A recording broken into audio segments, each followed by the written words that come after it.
say. The woman in the summer field, she keeps complaining I'm looking ill. She says, stay away from those convenience foods. She says, they're gonna be the death of you. What's the point? Anything but money.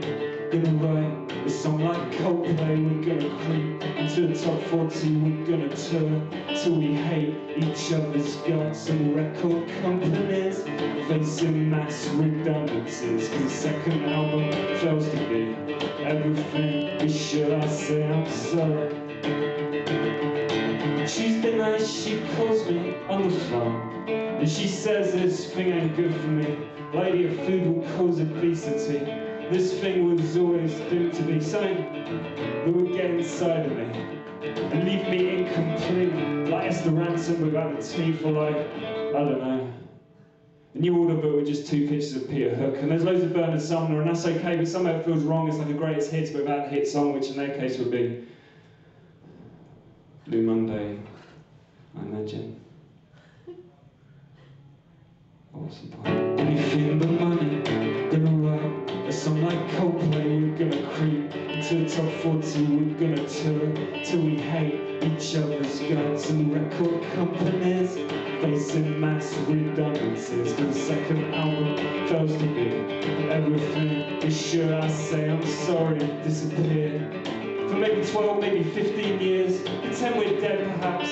We can put all our cash into a trust fund under someone else's name and start again somewhere better, somewhere hotter. I'll learn the drums, you can learn the guitar, write songs about things that don't really matter, about the way that our bodies are slowly growing fatter and the sun's too hot. There's nothing on the telly, and I walk into pubs and no one recognises me, or want to look at me in the eye and say, hey, hey. I was on Jules Holland for 2 or 3 weeks. I must have exchanged pleasantries with at least 3 members of the Kaiser Chiefs, and Jo Whiley was there. She gave me a look that said, you'll never be great, but your songs are quite good. And me and my ex-boyfriend used to play me in bed. She said, I can't get a feeling from out of my head. She said, when you stood there on stage, you still there beside me. I'm living in some kind of alternative reality. And we never had to split up the CD, she said, or argue about which ones were his and which were mine. We're both doing fine. And this song means nothing.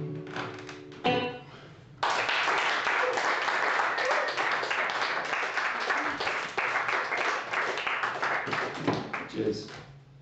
This is my personal way of dealing with it all, writing songs about things that could never exist anywhere but inside my head on a night like this when the pubs are shut. The clubs are overrun with puddles of vomit and puddles of blood, and you're gasping for air but you can't get enough, with night bus windows like sitting in your house with someone stolen the telly, thrown up on the couch. I'm gonna go to bed, and when I wake up I'm gonna be someone else. I'm gonna go to bed, and when I wake up I'm gonna be someone else.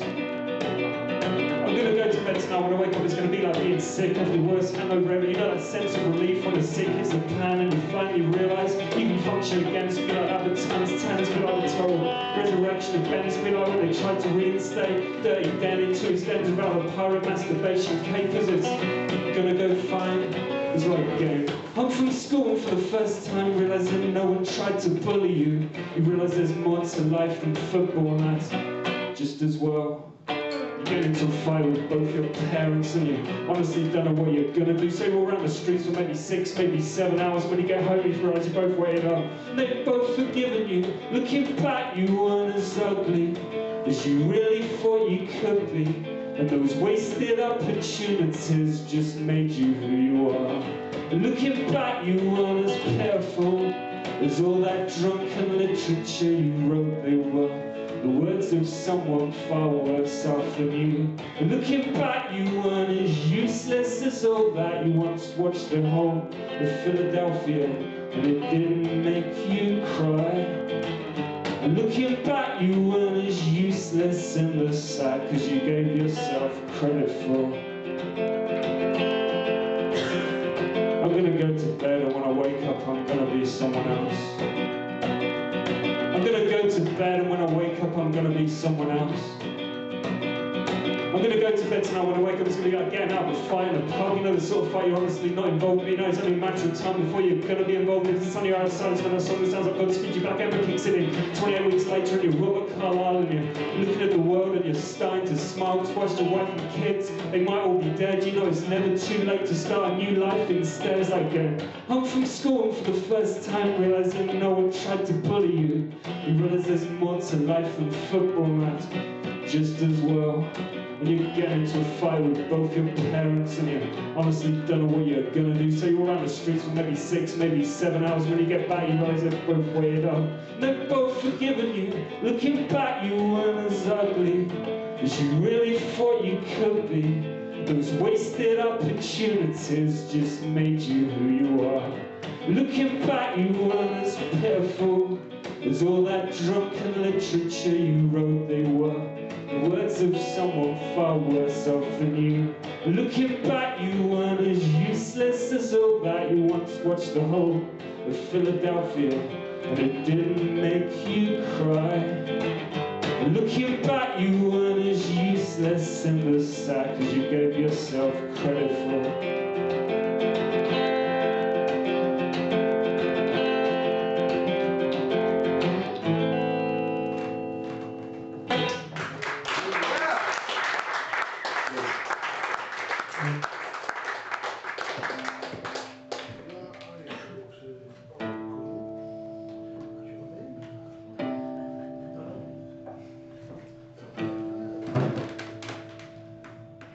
Good idea for tonight, let's pretend we both work for EMI, and we're going to town with a bag of fake pills, and we're giving to crap bands along with fake record deals, and before they realise everything isn't as it seems, we won't take any money, we take all their dreams away. Because every obscure band in every bargain bin represents the lifespan of someone else's dreams, and you can take them away, but you just end up with a shell with nothing to say about the time the record was once in HMV, but it was slowly reduced to just 20p, so they had to go in and steal it back because it came to represent everything that they lack. And got a good idea for today, let's pretend we both believe every word that I say when I say I think I'm gonna make it someday. I mean, it might be unlikely, but humour me anyway.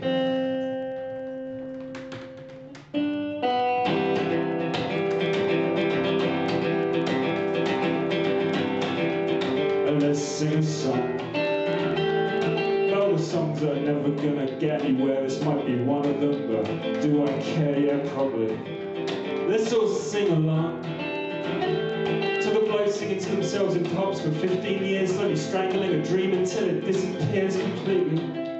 Let's use an Excel spreadsheet to chronicle all the time we've wasted writing songs that no one hears, in a bid to make our lives feel more of worth. I mean, we go to work, we hope that someone somewhere is going to unearth a copy of a cassette we made of our songs and then forgot, and slowly made its way into the back of a charity shop. Someone picks it up and plays it that night and says, yeah, that actually sounded alright. Cheers.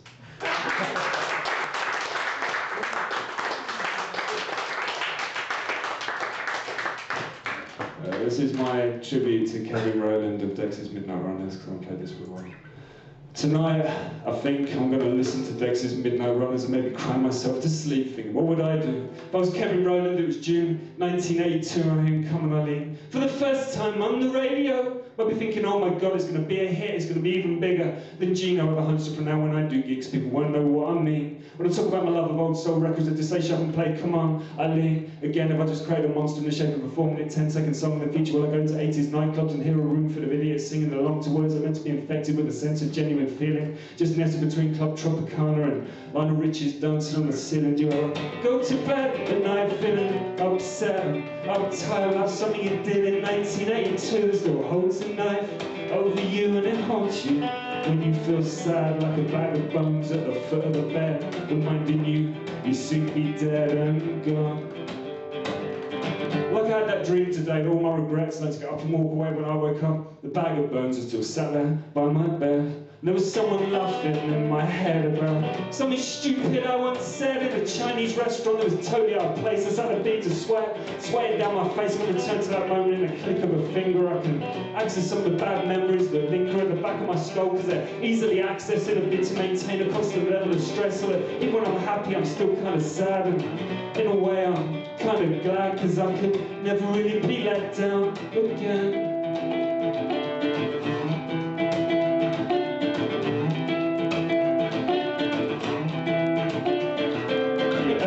Go to bed at night feeling upset and uptight about something you did in 1982 that still holds a knife over you? Well, I do.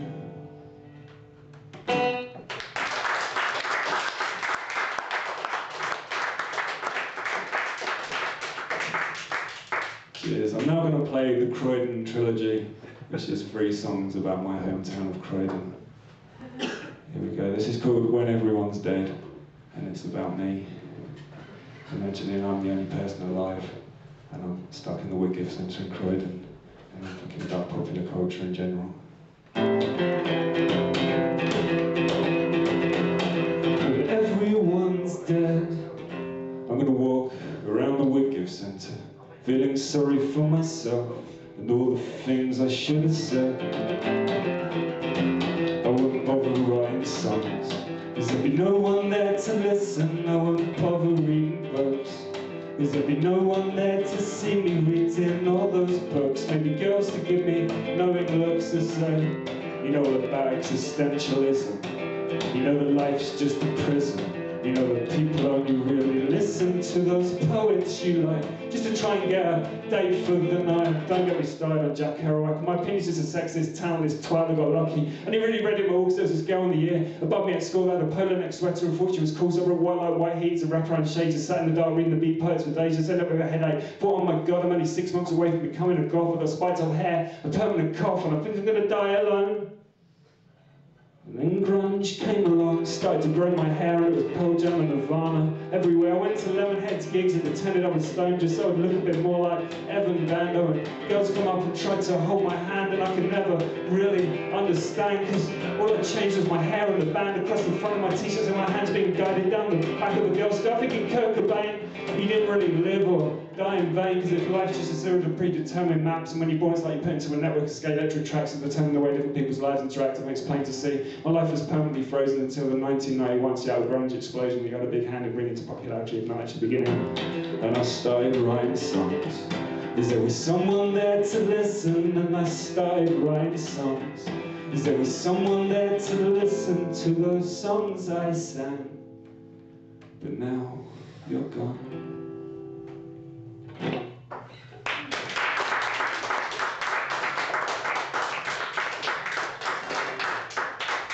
This is part 2 of the Croydon Trilogy. Well, Oldham sang to me, and he said, how can anyone think anything is permanent? But I'm warning you, I think I'm gonna feel this way until I die.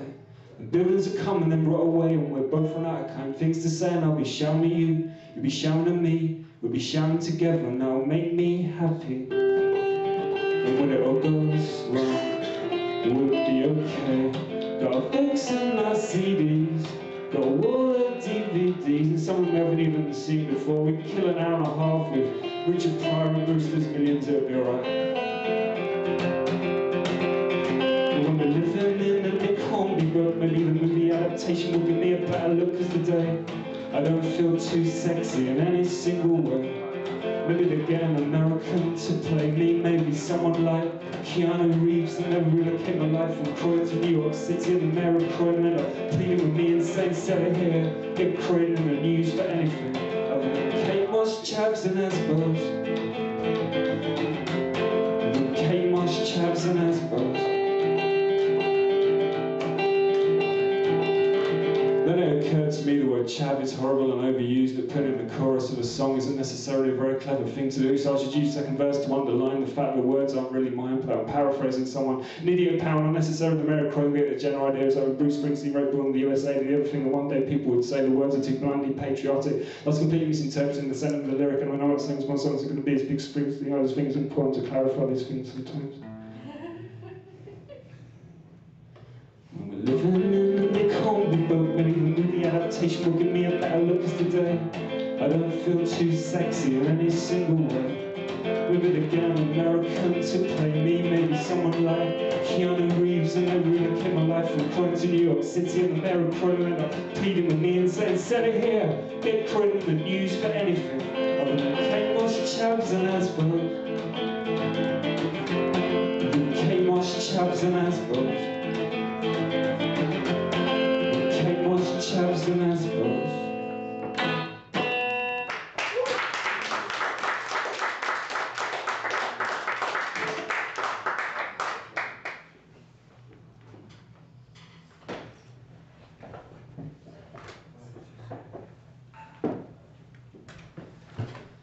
This is is the third song about Croydon. This is called The Access Self-Storage Means We're Nearly Home. It's about the journey back to Croydon on the train, where you get the access self-service, you know, nearly there. And it's also inspired by a train journey that I took with that man over there once, where a man was sick for his teeth all over his shirt. And I'm trying to get into the mind of him a little bit, but maybe my life isn't as bleak as it sounds.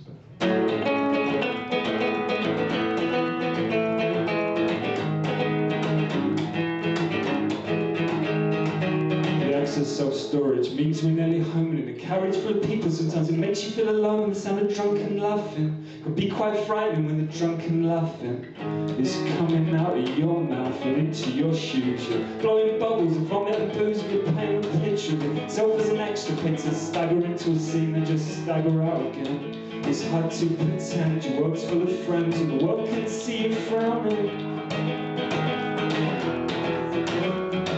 Going in and out of people's lives like a soap opera no one likes so.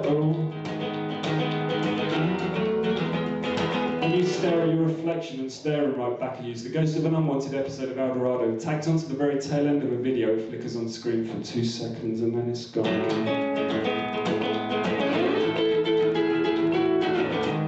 And it's hard to care about getting home when there's no one else at home. And the constant ringing in your ears is someone else's telephone. Conversations, you only hear one side and then it's gone.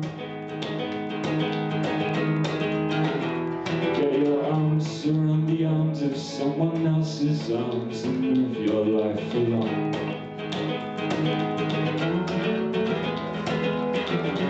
Cause the neighbours can hear you pleasuring yourself every night. The post-pleasure crying, it's keeping the kids away, but the parents are far too polite to say a thing. To tell the kids it's the sound of a dragon that's been banished from another dimension. So now it roams around the streets of Croydon, it's crying to the day it can fly away. The day you worry, cause it will fly away someday.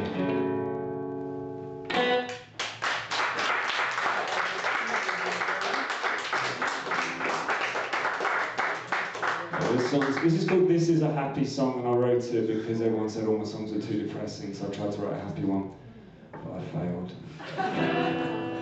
The lamb chops are with people advertising something on the BBC, and no, it doesn't sound like much, but it's little things like this that can make me happy when I'm walking into work. It's far too early, there's no one ever, maybe me and just a secretary, and I'm checking my emails. There's one from you and it's saying, you think you love me and this is a happy song.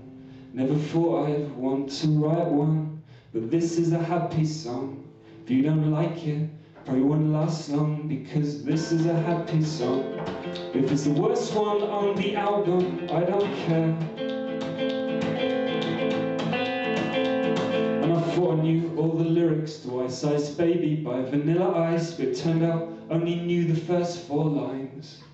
You gotta stop, collaborate and listen. Ice is back with a brand new edition. Something grabs a hold of me tightly, burns like a candle daily and nightly. And will it ever stop? Yo, I don't know. Turn up the heat and I'll glow to the extreme and rock the mic like a vandal. I don't know the rest at all. This is a happy song. Never thought I'd want to write one, but this is a happy song. If you don't like it, probably won't last long, because this is a happy song. If it's the worst one on the album, I don't care. This is a happy song, makes me feel like James Brown and the Apollo. And it's 1963, and every word I sing has manifested itself into a shiny new LP. All the people in the record shop are staring at me and think I can't believe how good you are. You're a small man, but you're gonna go far, cause this is a happy song. Makes me feel like I've got 1,000 records in me, and some record company are gonna release one a month for 1,000 months until the entire music industry is nearly completely reliant upon me. And someday, oh God, like Elton John, they might grow to resent me, but that's a risk I'm willing to take, frankly, because this is a happy song. Never thought I'd want to write one, but I did. I guess I'm learning to live with all this baggage that I've been living with. So I thought I'd put it all in a song and a bit to forgive myself for all the things I never did.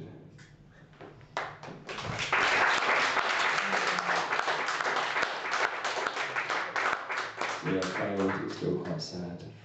As is this one. This is called Captain Non-Entity. It's about a superhero that has every power in the world, but he can't talk to girls.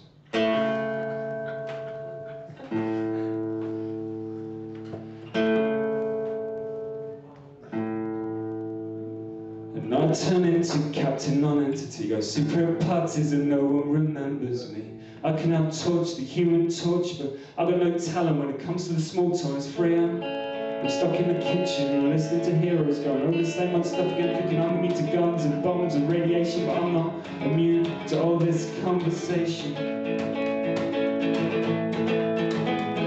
And I'm immune to death, but I felt dead for quite a while, 'cause when I'm trying to crack a joke and no one even cracks a smile, it hurts me. Pretty badly, actually. And I go out and all I get is my jeans smell of smoke, my head's full of regret about all the things I should have said to girls, but not just girls, but yeah, many girls. And I can feel it in my head. If this carries on, I'm gonna become a supervillain instead.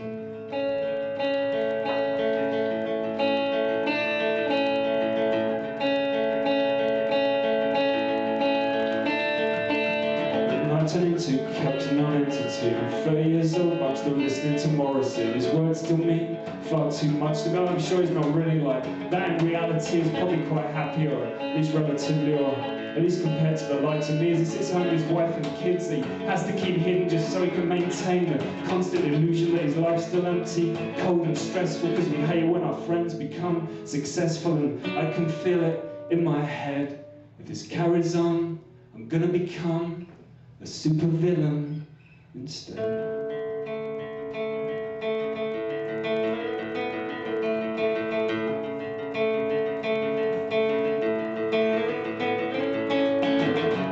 I'm gonna start a supervillain group called the Super Lonelys. We're gonna go around this city making people lonely just like us, exposing lies in other people's lives between boyfriends and girlfriends and husbands and wives. It's so easy to deconstruct a person's sense of trust. It's like a giant game of Jenga. Put out the right blocks and it just falls apart. Been away, I'm doing them a favour, like when a parent buys a child a pet that's gonna die just to teach them about death. I'm gonna teach people how to cry, I'm gonna build them up and knock them down to wearing an alcoholic, friendless frown as the fashion of choice in this town. And I can feel it in my head. If this carries on, it's gonna be quite frightening. If only I'd learned to talk to girls, the world wouldn't have to be so afraid.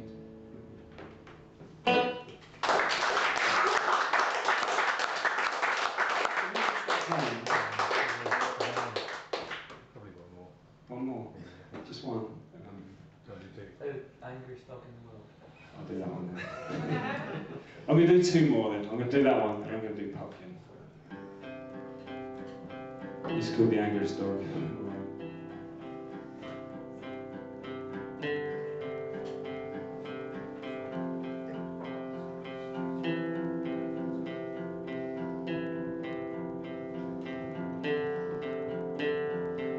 Tied up, leashed up, stuck in the garden, trying to buy my way free. It's getting me nowhere.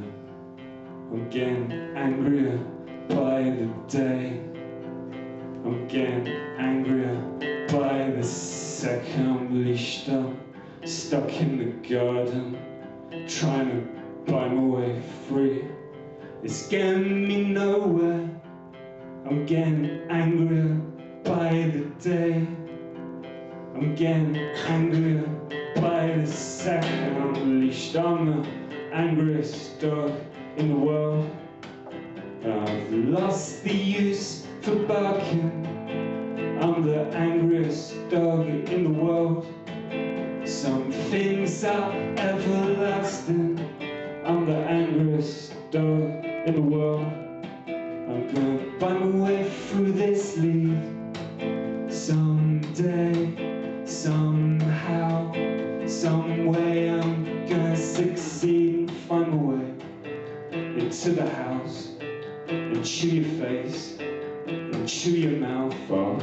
And though you try to put me down, you won't forget The times you left me tied up, leashed up, stuck in the garden, trying to find my way free, just hoping that one day we'll meet somewhere and you will be my equal.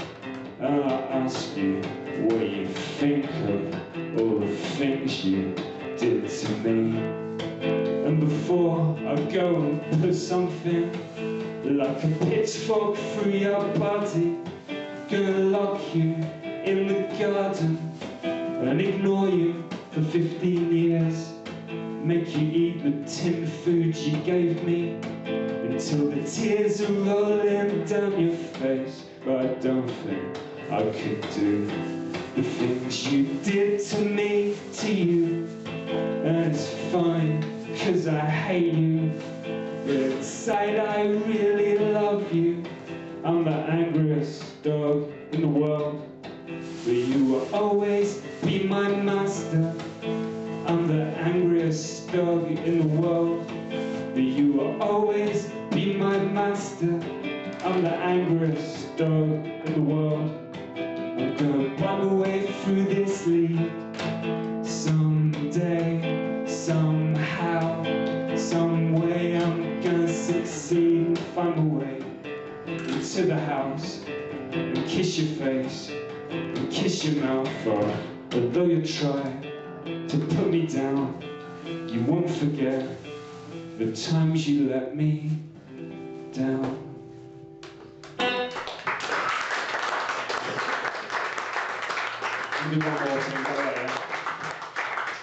This is called Pupkin. It's about me feeling like Rupert Pupkin from The King of Comedy whenever I got anything to do with the music industry, and was inspired by Jeff Lewis at the last gig when I went up and gave him a CD and we had a really awkward conversation.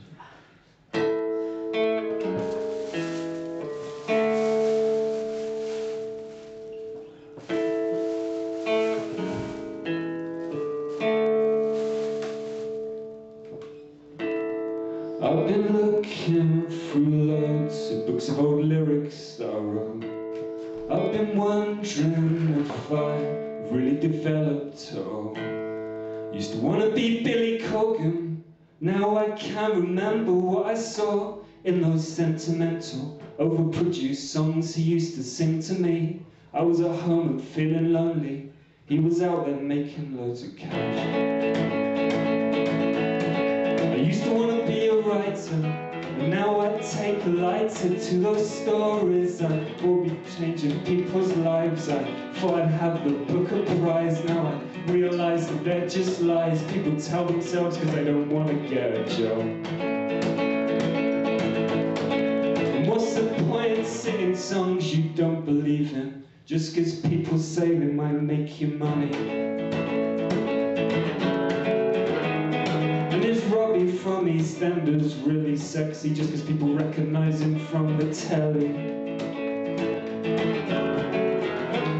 And if News Night Review look at everything you do and they decide it's crap, is it really time to pack it in? And no matter how many times I do this thing, will I still feel like Rupert Pupkin? Used to want to be an Iron Maiden, now I can't imagine what I'd do with the money that I'd come into just for playing shows and hanging out with Bruce and spending my spare time with Motley Crue. I mean, would I really care about the people that stare and point at the spandex clothes that I wear if it was something that I really wanted to do? And what's the point in singing songs you don't believe in, just because people say they might make you money? Robbie from EastEnders really sexy just because people recognise him from the telly. And if News Night Review look at everything you do and they decide it's crap, is it really time to pack it in? And no matter how many times I do this thing, will I still feel like Rupert Pupkin? Cheers.